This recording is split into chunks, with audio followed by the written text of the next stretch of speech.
চট্টগ্রামের পর্যায়ে বাংলাদেশ জাতীয়তাবাদী মৎস্যজীবী দলের কর্মী সভা অনুষ্ঠিত হয়েছে।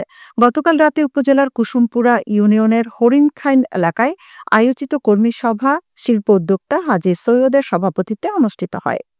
কর্মী সভায় প্রধান অতিথি ছিলেন চট্টগ্রাম দক্ষিণ জেলা মৎস্যজীবী দলের আহ্বায়ক জসিমউদ্দিন। বিশেষ অতিথি ছিলেন সদস্য সচিব মোহাম্মদ জাহেদ, যুগ্ম আহ্বায়ক এহসানুল করিম, মোশাররফ হোসেন কামরুল, মোহাম্মদ আনোয়ার, মোহাম্মদ জাহেদ সুমন সহ নেতৃবৃন্দরা। এ সময় বক্তারা বলেন, বাংলাদেশ জাতীয়তাবাদী দলের ভারপ্রাপ্ত চেয়ারম্যান তারুণ্যের অহংকার তারেক রহমান ঘোষিত ৩১ দফা বাস্তবায়নে সবাইকে ঐক্যবদ্ধভাবে কাজ করতে হবে। দলে কোনো সন্ত্রাসী ও চাঁদাবাজদের জায়গা হবে না।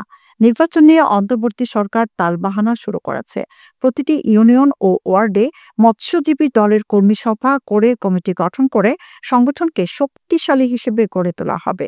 আগামী জাতীয় নির্বাচনে দলীয় মনোনয়ন যাকে দেওয়া হবে তার পক্ষে সবাইকে ঐক্যবদ্ধ হয়ে কাজ করার আহ্বান জানান বক্তারা।